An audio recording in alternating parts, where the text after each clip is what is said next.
Does every website need a topical map? Today I'm joined with German's Frolovs and I'm going through whether every single website that you create should have a topical map. So let's jump straight into it. In your opinion, does every website need to have a topical map being created? Well, no, I don't think that every website needs a topical map. I would say that it is most necessary when the website growth would really highly depend on the organic search. Kind of like informational demand is there. You do depend on content publishing, and you aim, yeah, ultimately aim to achieve the topical authority. I think definitely SaaS websites relying on SEO, yeah, would need a topical map. Probably local services, e-commerce websites, affiliates, publishers. But like simple portfolio websites, small brochure websites, or some kind of private SaaS that have no potential for organic acquisition or no desire, they shouldn't have it. So yeah. However, like even though that even websites that do not need a topical map, but still they still need some kind of source context definition, clear explanations who they are, how they earn money, what they do, what is the purpose of the website. So basically, topical map or topical map or not, every website needs that clarity. Yeah, So for sure. And at what stage, if you're a webmaster and you own a website, at what stage realistically should you be looking? If you've got, let's say you're launching a brand new website, in an ideal scenario, at what stage should someone be looking to have a topical map if it is a competitive market?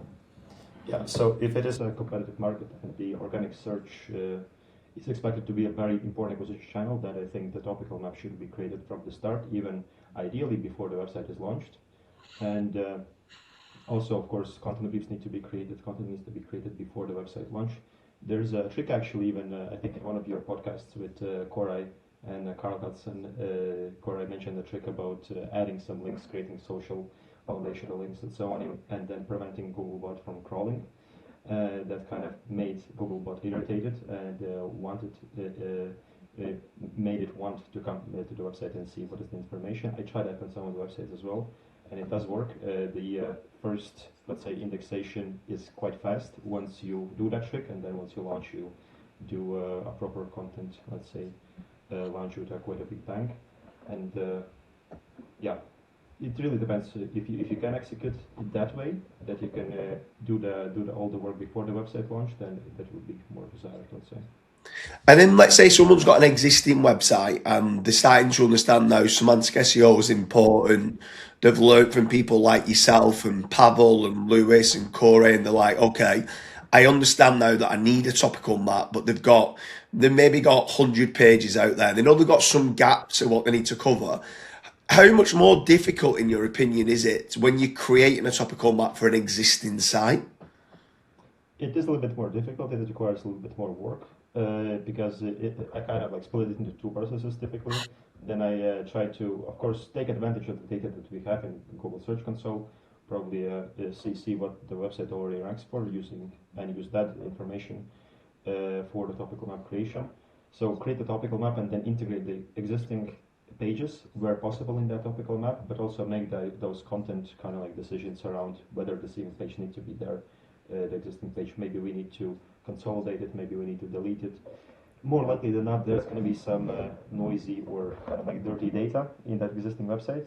So yeah, it can be done, but it is more difficult. And let's say there's search demand for different types of websites. So obviously you've got like SaaS websites, you've got affiliate websites, you've got local websites, and someone determines that they go, okay, we need to have a topic, we need to get a topical map being created. How much does it vary from those different types of websites, from like a local to like a SaaS to an affiliate website? hmm I think with those type of websites, of course, then the main difference is the source context, or basically how the website makes money, what is the purpose of the website, and so on. And based on that, the other components of the topical map, let's say, are going to be, well, the components are going to be there, but the way the attributes are going to be distributed across the core and outer section, that's going to be quite different.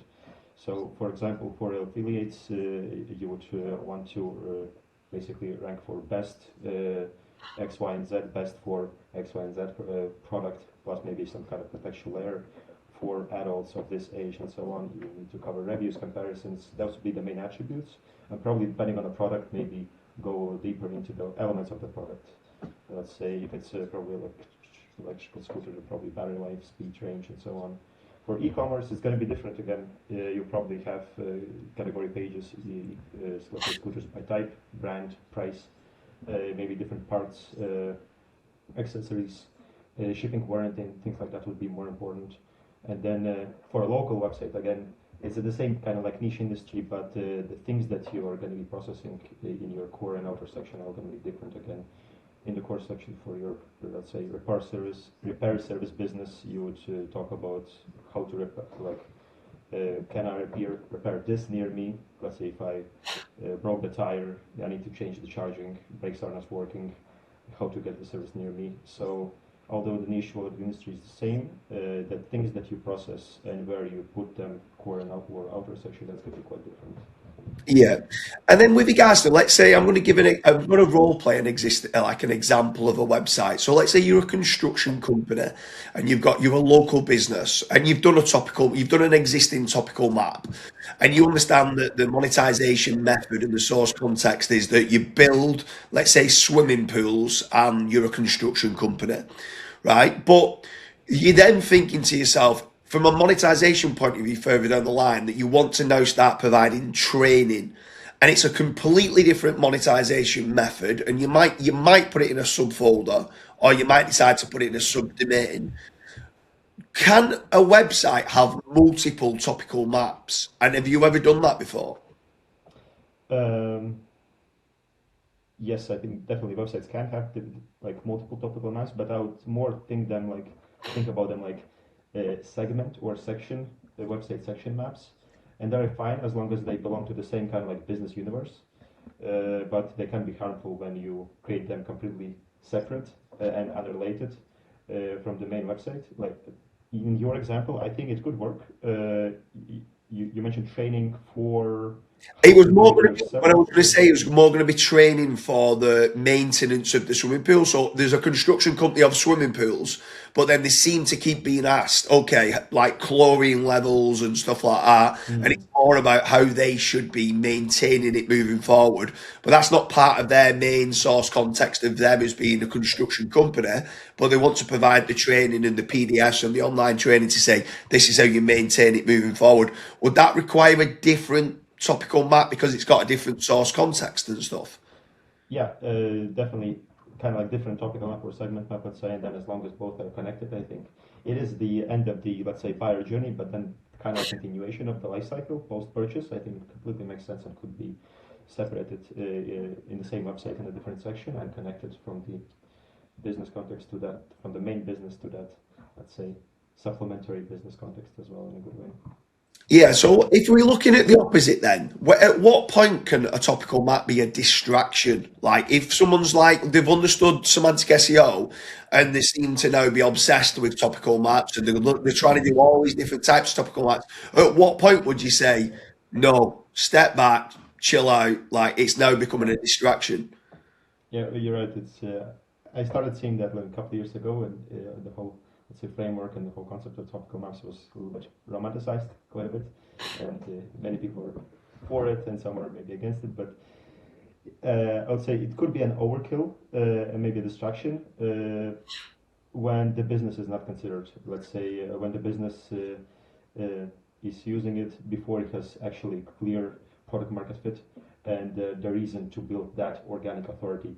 If there's no search demand for your product, you don't need a necessarily a topical map. Maybe if it's like an emerging product, perhaps you could create a topical map of the same entity type. Let's say you have a new drug that you're producing and you expect that, yeah, it's gonna grow in demand soon.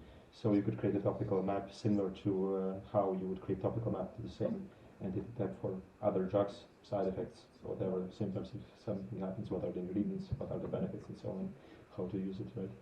But yeah, if the business model is not clear, if there's no product market fit, and there's just no purpose for search, organic search to be a proper, let's say, lead user client acquisition channel, then it's definitely not needed. Yeah, great. Well, it's been an absolute pleasure, Germans, and we hope you like the episode on does every website need a topical map? Something I would say, anyone listening to it, make sure you check out the link in the description. We go in depth with regards to site radius score, and at times there's been some horror stories where people have just gone too wide with regards to creating multiple topical maps that haven't been needed. And this is why it's important to understand that not every single website does need a topical map. But also another one for you to check out is the topical map versus a semantic content network and the differences of it. Germans, it's been an absolute pleasure. Thank you.